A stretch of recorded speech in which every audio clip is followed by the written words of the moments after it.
काल मतदान देऊन आल्यानंतर असं वाटलं काहीतरी चटपटीत बनवावं. मग रात्री बेत ठरला रगडा पॅटीसचा. पण घरात आहे त्या साहित्यात फक्त एक वस्तू तुम्हाला आणावं लागेल. आणि बटाटे मॅश झाल्यावर त्याच्यामध्ये बेसन, हळद, लाल मिरची, धने पावडर, मीठ, ओवा, तीळ हे सगळं टाकून मस्तपैकी डो बनवून घ्यायचा. तर आम्हाला झालं असं की मैदा हा कमी पडला आणि त्यामुळे थोडंसं आम्ही त्याच्यामध्ये गव्हाचं पीठ मिसळलं डो लावण्यासाठी. तर मग आमचा डो हा परफेक्ट तयार झाला. तसं तुम्ही म्हणाल की गव्हाचं पीठ का बरं? तर गव्हाचं पीठ उपलब्ध होतं म्हणून टाकलं.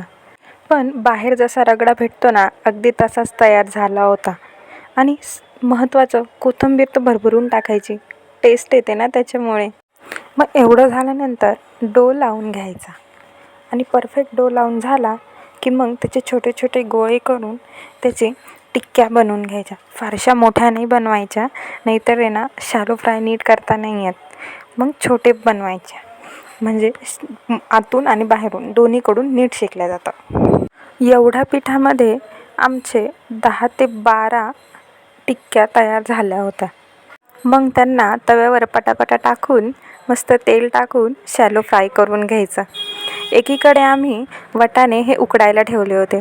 त्यांना थोडंसं मॅश करायचं, म्हणजे घट्ट होतात वाटाण्याचा रस्सा.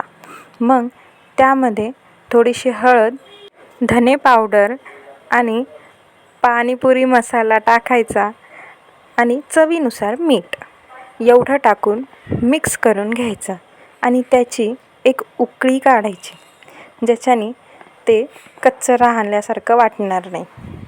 दुसरीकडे चिंच आम्ही भिजवून ठेवली होती, ती चांगली मॅश करायची आणि त्याच्यामध्ये थोडासा गूळ टाकायचा, म्हणजे चव वाढते. आणि मेन गोष्ट, पाणीपुरीच्या पुऱ्या तुम्हाला विकत आणाव्या लागतील सुक्यावाल्या.